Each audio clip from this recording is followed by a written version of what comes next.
In this episode, we're seeing the soldiers basically fighting the German enemy in Italy after they scaled the mountain after going through 3 o'clock in the morning in the dead darkness of night. So let's take a look. 3 a.m.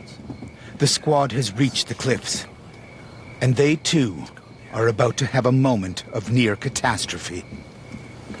In the darkness, a rock slide. Rock. Danny Hassel is hit by a boulder the size of a truck tire. Well, Jay was in front of me, and he grabbed a rock that was easily a piece of granite bigger than I could put my arms around, and he stepped off, and the whole thing rolled over and just crushed me onto the side of the mountain. Smashed my... How's my tooth? I chipped my tooth, too, huh?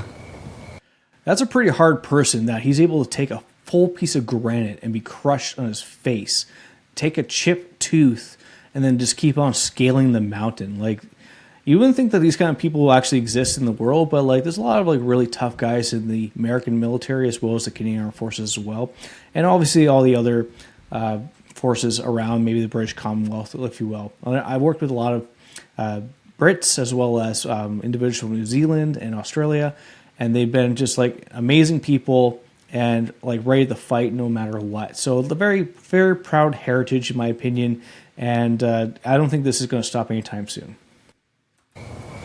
Here? Yeah, there's a little chip there. Chipped my teeth, smashed my face, crushed my whole hand. Yeah, that hurt, man. It felt like a baseball bat. I saw a couple white flashes. And then a little one hit me, too. I took the big one and smashed it, and then as I raised up, another one hit me again. I was like... I did say rock in the middle of it all, though. I think I heard that. I did. I said... Rrr. It sounded pretty gnarly, man. It sounded like the mountain was coming down. I'm talking about killing the camera. I think we scattered down below. I know I did. I just went running in the dark, hoping not to run off a cliff. Yeah, I kept rolling right over top. So big, I couldn't put my arms around. Jumped off the rock, and then fetus jumped into a little cave. I mean, I heard that, and I, like, for a split second, visualized the whole squad. No, the whole squad getting wiped out. I mean, it sounded like it was freaking coming down in droves. My hand hurts, though, man. Oof. Nah, man, don't overreact. How far are we to the top? We're not even halfway yet. We're not even halfway. Well, And the where's the road? The steep stuff is just beginning. It hurts, bro. Like, what are you going to do in this situation, right? You can't give up. You can't go back down the mountain. You got to keep fighting forward. Regardless, you crush your hand or anything like that, like, hopefully maybe your gunner beside you can maybe pick up a little bit of the extra slack here and there. And obviously, the last thing you want to be is a burden to your teammate. And, man, like, it's hard. It's like you hurt your knee, you hurt your foot. You get basically shot, that kind of stuff. Like, those are the things that really kind of slow you down. And, like, I don't know, there's some really tough people out there in the real world. And I'm not saying I'm one of them, but, man, like, they know how to take a punch. I want to hurt somebody now. Pissed off, dude. We're just going to keep going? Because that's what we all want to do as a group, right? So when we got the objective, we're not going to wait till dawn. We're just going to assault it, kill everybody, and then we're going to get him medical help. Oh, that's what we want to do. So we'll finish the That's right, we own the night. And we climbed and we climbed and we climbed. Ask any one of them if they ever want to do it again. The answer is no. Mind the language, when the hell are we going to get finished off of these things? Because you were getting pooped. We really were. Well, you know, you see the movies and all that sort of stuff, and they climb by means of the ropes and that sort of stuff. And that's baloney. On defense, you climb with your fingernails, your teeth, and anything else you got to work. When the men left the olive grove, they intended to follow the route the lead platoon of the Devil's Brigade took. But the mountain had become overgrown, and the squad lost the trail. For most of the night, they fought their way through thorn bushes and thick undergrowth. And when dawn came, they were on the cliffs, but hundreds of meters below the German camp. At 5 a.m. After a night of waiting for the next rock to fall, tensions are high. Danny's close call has spooked them. Okay, Brian, lean over. No more guys are coming out. Let them know. This is... Guys are getting bumped off this thing. At the German camp, the night has passed peacefully, but the dawn is cold. In December of 1943, the Panzer Grenadiers would also have been trying to stay warm. But the artillery barrage had them on alert. These soldiers, so far as we could tell, by and large were experienced. They'd come off the Russian front, but they were very well trained, exceedingly well trained, as all German soldiers were. They knew their business. 6 a.m. Lead climber Chris Bird is beginning to think he's chosen the wrong route. I've been saying we're 50 meters for the past kilometer.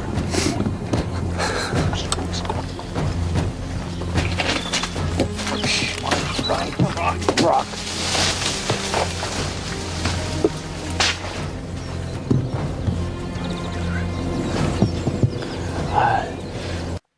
You can see the frustration in their faces that like this is during a peacetime. You gotta remember that too.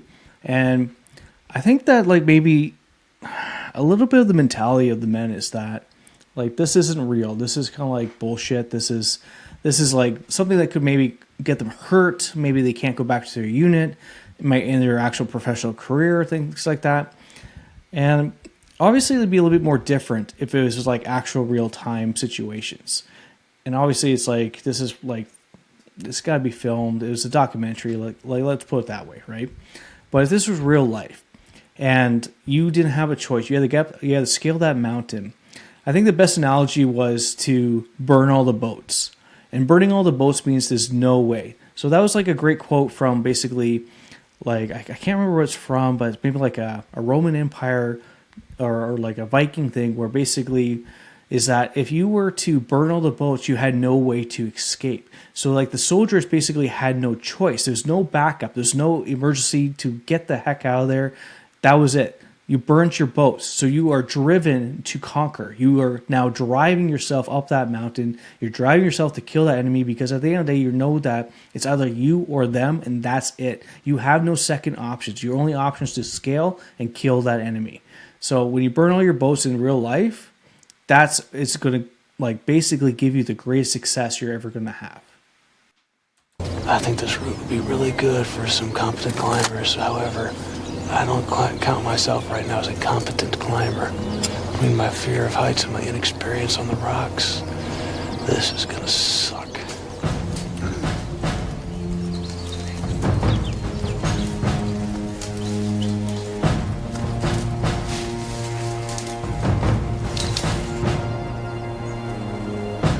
After 12 hours on the mountain, the men are exhausted.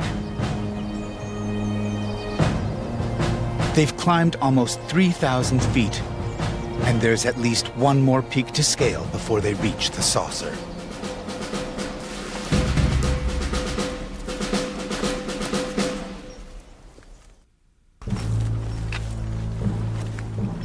Joe George has made it. The slowest climber in the squad, Joe has joined the rest of the men at the top of the cliffs. Chris Bird's instincts were right after all. He has brought them to the edge of the saucer.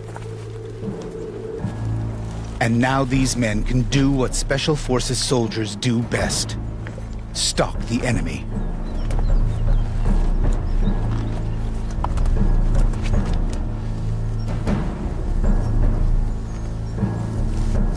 There weren't any Germans up there at that when we got up there. We got up there, they were all in their holes. We watched them come out of those rock caves and emplacements and go to their weapons and get set up.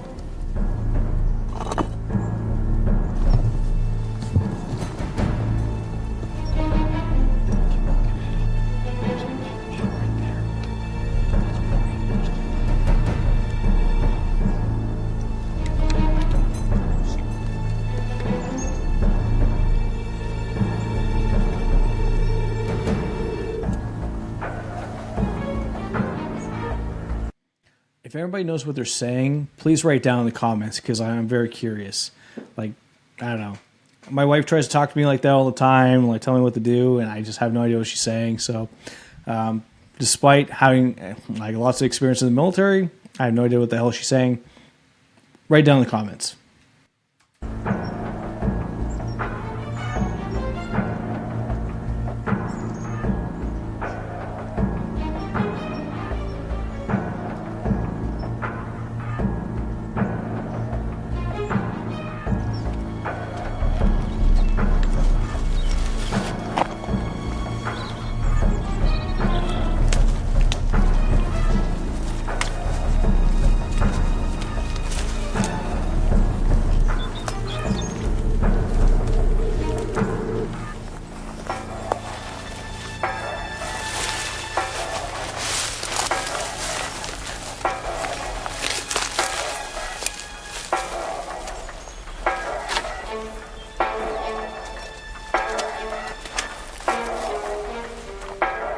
We watched them get set up. They were set up for the wrong direction. And then somebody said, okay, let them have it. And that was it.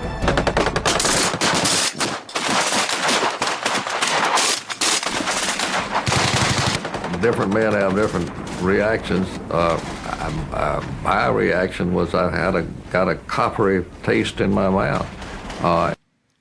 Why would you not have security behind you? I don't understand that. I remember, even in Afghanistan, in Massamgar, we were on top of a mountain for the entire time I was there. I was there for 6 to 8 months on top of that mountain. It's basically a giant horseshoe mountain. And we had security everywhere. We didn't just look in one direction. We looked everywhere. And half the time we basically dropped down into the gravel that was there because a tank would basically shoot at a direction at the Taliban. And we would have no idea they'd actually be shooting because they wouldn't even radio it. They'd just freaking take out that target. Or even the snipers as well. So it just boggles my mind that they didn't have 360 round protection on top of them. Even if it's 1 or 2 guys just behind you would be invaluable in the situation. You just got to face it and go on. Oh, that's the machine gun. That's the machine gun. So give me some. Wait.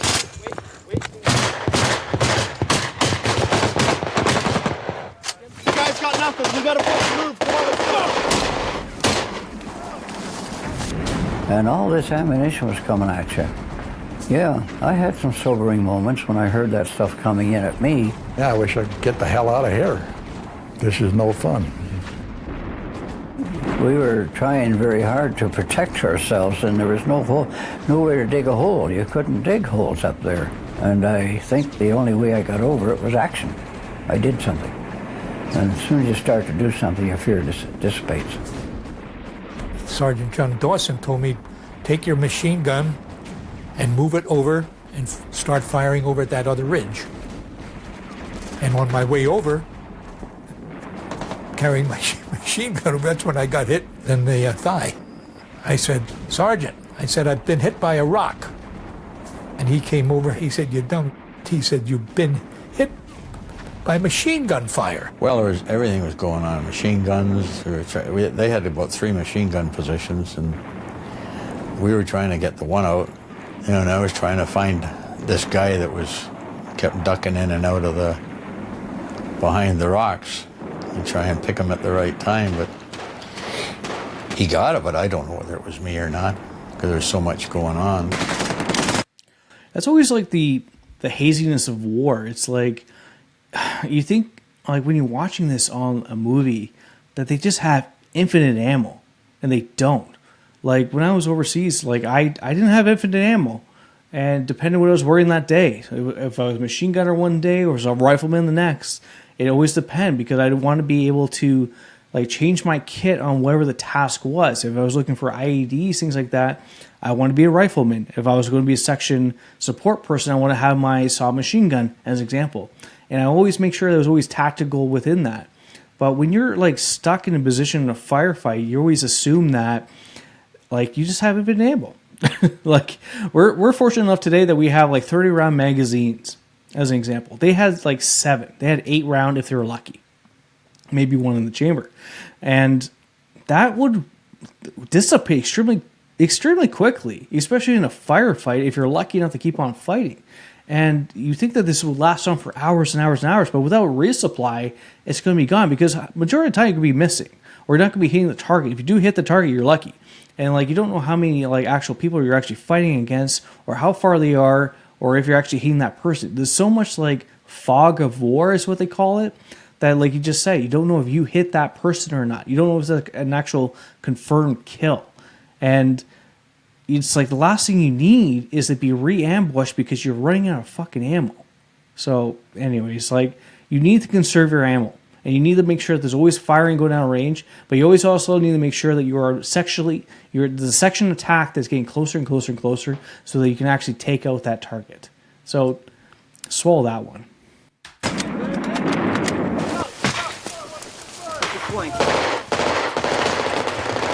There was a good regiment up there, a hell of a good regiment up there. They were pretty rough and pretty tough. And in most cases, a lot of them were a parachute regiment like ourselves.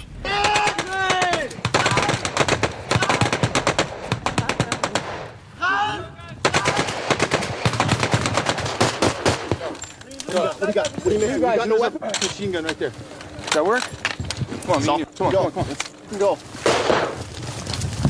Neben dir, Ralf, rechts!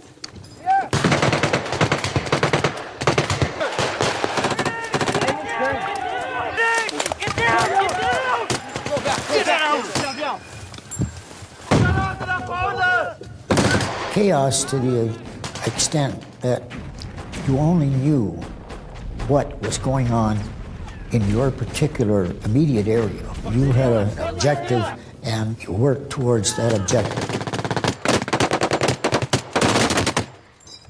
We got one surrendering!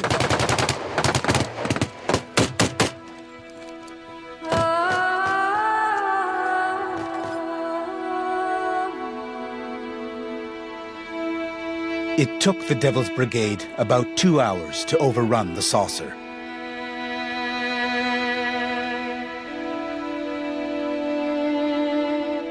Although the fight continued for most of the next day, the victory was assured. Defensa had fallen.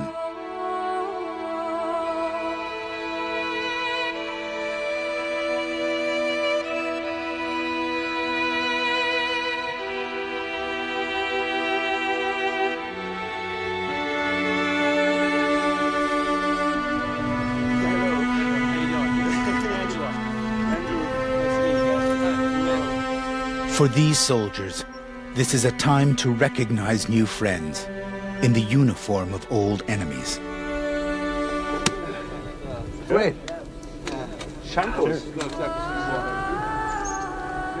It is a time of comradeship, but most of all, a time to be thankful that the weapons only fired blanks. I shoot 1 magazine, 2 magazine, 3 magazine, and my ammunition was over. It's hard to find a good cover in this direction. Yeah, well, we saw your heads bobbing there, so we knew where you guys were. Yes. When you do combat with guys with your own unit, you know, you always give an enemy force like a certain section, and you know these guys, and you see them all the time, and it's just, your game's not on. But when you come up here, you've worked hard, you're both wearing different uniforms, you're representing the old boys, and you see their enemy at the time and their uniforms, and the adrenaline's going, and everyone switched on. The attack was really good. That's the difference I find with the old days of war versus today. And hear me out. So the older, I was talking to a veteran of like World War II, and this is the Canadian Legion in Petawawa, which is a fairly sizable base in northern Ontario in Canada. And when you talk to these people, they're like, I have no idea how you're able to fight a war when you have no idea what your enemy is. Because with them, it was very different. It was like you look the part. You look German, you look Canadian, you look New Zealand, you look American, you look Australian, you look British, or like you look Indian, like all these different actual like prominent uniforms that you were wearing. It's almost like a match of soccer or baseball or football. You knew what team you were on, and despite anything else that could have happened, right? Obviously, the enemy using the wrong, using different enemy teams' uniforms as an example, right? And infiltrating the base. But they always said that. And it's like, there's a little bit of truth behind that, because when you're fighting the Taliban, as an example, they walked around in civilian clothing. They would fire a rocket at you, walk around a wall, put it behind the wall, and then keep on walking as if they did nothing at all. And the rules of engagement at that time, based on our government, was basically to not engage. While back in 1940, you could light up whoever you thought was a threat. And because today we got too many politicians involved, too many lawyers involved, that this is becoming a threat to every single soldier today. Nobody is protecting them. And that's a big problem. And that needs to come from the higher ups. So if you're a soldier and you're ever in immediate danger over the radio, you say contact, wait out. That will protect you from anything else coming your way. My adrenaline was pumping for sure. It sounds like real war, and I didn't expect that. But that is so real. We have no sharp ammunition, but it was really real. If you look down in that valley there's no way you think guys would be able to come over without being detected. What the forcemen did it's unbelievable. It's unheard of. You know, and they were young men. They were 19, 20, 22. They were young guys. And yeah, you just look around at the hills and you think those men spent years of their life doing this, you know, years, and died by the hundreds and the thousands in these valleys. So yeah, you think about that all the time.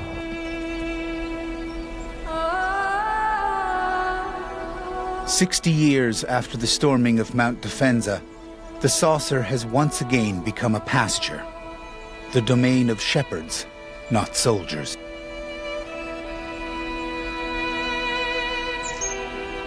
But in the mountain's shadow lie many of the men who died on that long-ago morning, soldiers who fell far from home.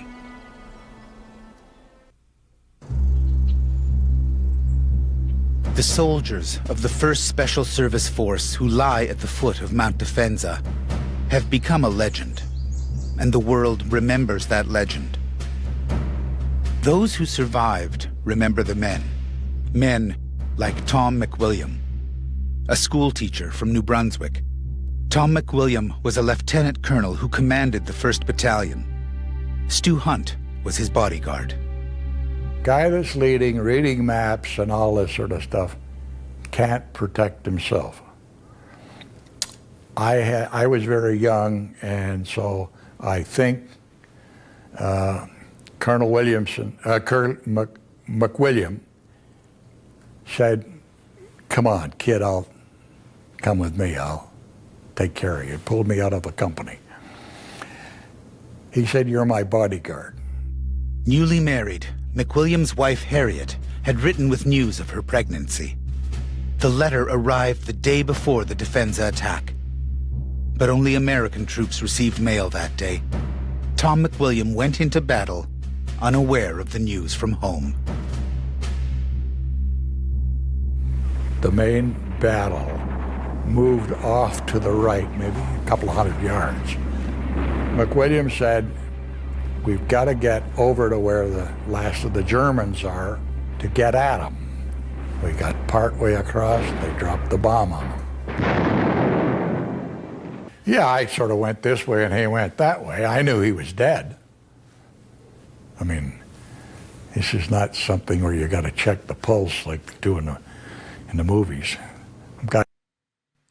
This man has seen a lot, and a little bit of dark humor you can kind of see from him, and that's okay.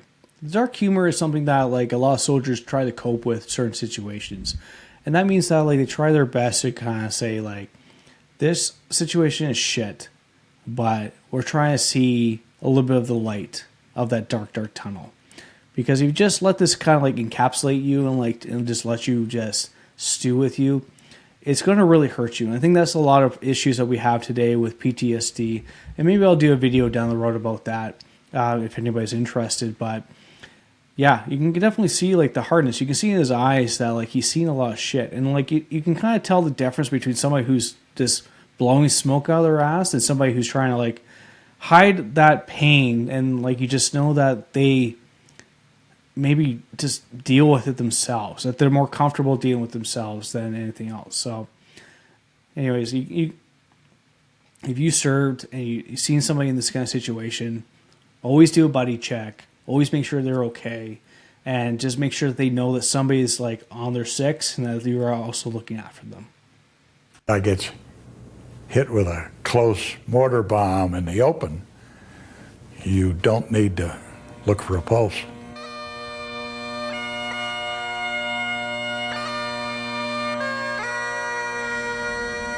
Historians estimate 73 1st Special Service Force members died that day. The German losses were in the hundreds. the Devil's Brigade took few prisoners.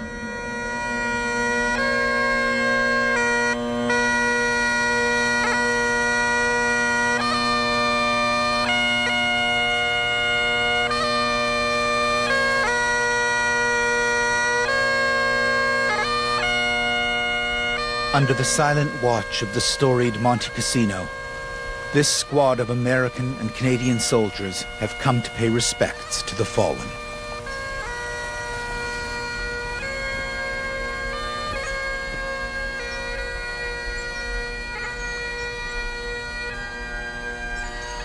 As they pause at the graves of their brothers in arms, these young soldiers see more than names carved in stone. They see the men who were once just like them.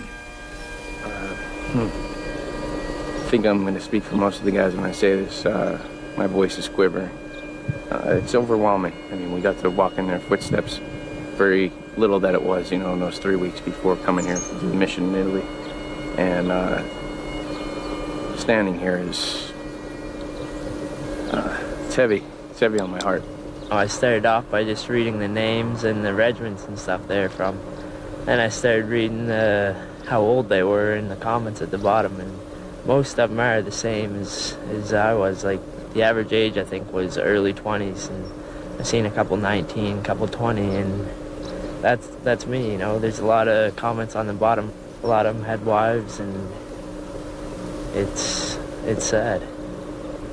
Right here in this row, there's 5 headstones from the force, all that are dated 3rd of December, 43, the day they took Defender. And it's just, it helps put things in perspective that after that mock assault that we did the other day.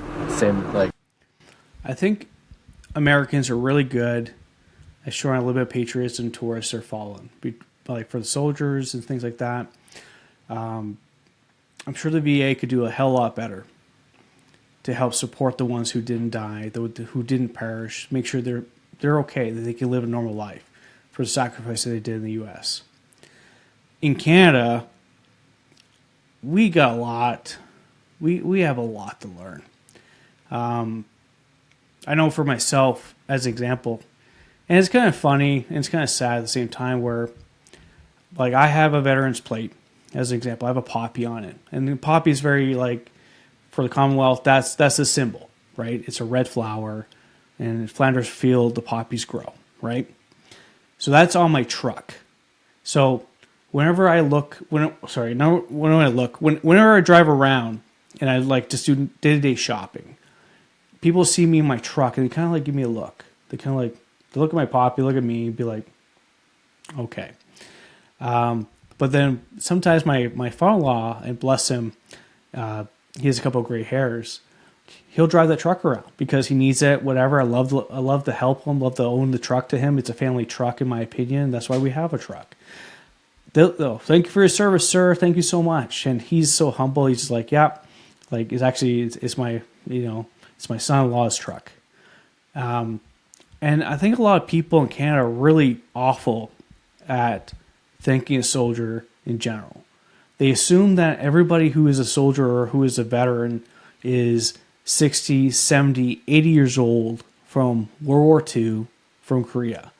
And they freaking forget the sacrifice that we did in Afghanistan and many other conflicts around the world. And it's really sad. So I really hope, and I didn't want this to be a political video, but I really hope that with the next change of government, this wokeism is done with. And that we actually get back on track on actually like making men men and making women like strong women as well. And they can serve, they can have a family by themselves, they can do what they want. Like, it doesn't matter. Just make strong people. To stop making them reliant on the government and all this other BS that they've been trying to like shove down our throats. It's a distraction and it's disgraceful to anybody who's been in service. Let me know in the comments down below. This should be fun. My regiment wasn't here, but there's a lot of people from regiments that I have friends in, and it's hard, it's tough to believe that that could be them. As you walk up the steps and turn the corner, it literally takes your breath away. seeing the thousands of stones. Like, look at that. Thousands of fucking people killed. Like, trying to predict the values of today. And it's just like, as if it's like nothing. It's crazy. Like, it's, I don't know. Our education system's got to do better. And I think we need to, make a whole month that dedicate to remembering these people. And these are men and these are women. These are people who served. Like, these are different, like, backgrounds and different ages. And, like, both countries are broken. U.S. is broken. America's broken. Canada's broken. But, like, we can fix it. Like, let's get back to the basics and, like, understand what the hell is important for our kids, man.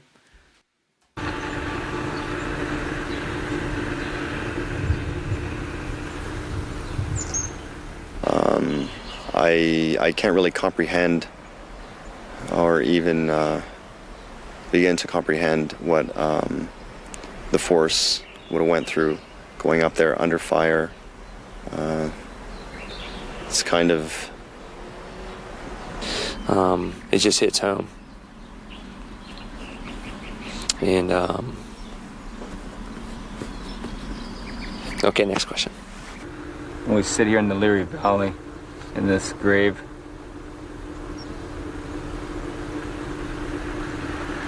remember that there are veterans old and young.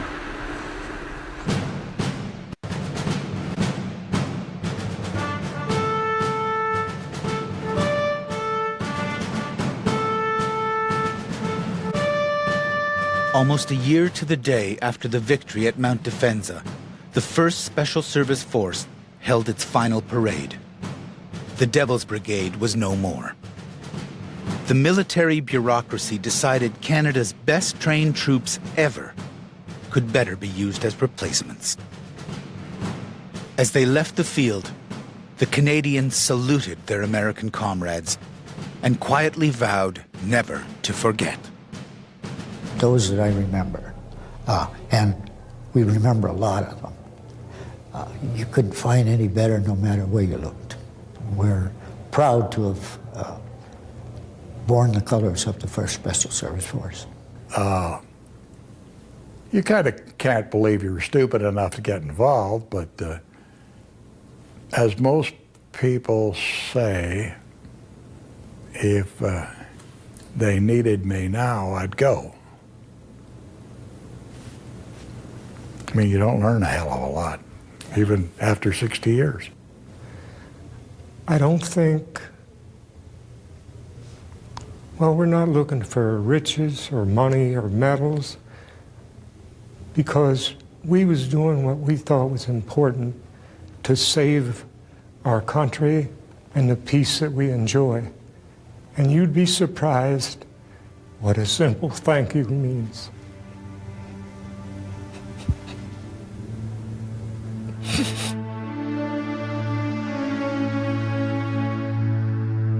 And speaking of thank you for watching that series, The Devil's Brigade. Obviously, it was the modern time. It wasn't 1942, guys, but you can really see the passion it took to carry on with that training, to kind of like step within those people. And there's a lot of great documentaries and as well as movies that like you kind of feel like you're part of that. But I think it's really important that a lot of us don't forget what it's like. There's tons of distractions today. And I can understand that. Like, I have a business to run. I got kids. I got a wife. I have a family. Like there's a lot of things in political turmoil every single time, I swear. But like, holy crap, guys. Like, fuck. Wear a fucking poppy. Buy a poppy. Like, thank a veteran. It's not hard. Like, get your political ideologies out of your mind and like just be thankful that you're allowed to have that opinion in general. It's really sad today that like so many people are so angry at veterans for no reason, and they call them baby killers and they call them everything else under the sun, and they did nothing but the best that they could with the knowledge that they have based on what the government decided to give them at that time. Like, they did their best to, like, within their own family values. And they did a hell of a lot more than their opponents did. You're American or Canadian Armed Forces veteran, thank you so much for your service, guys. Thank you for watching. Hopefully I get to see you guys on the next thing. Don't forget to like and subscribe. But it's been very humbling to watch these little segments. And hopefully I get to see a lot more of them down the road of different experiences and learn from those experiences as well.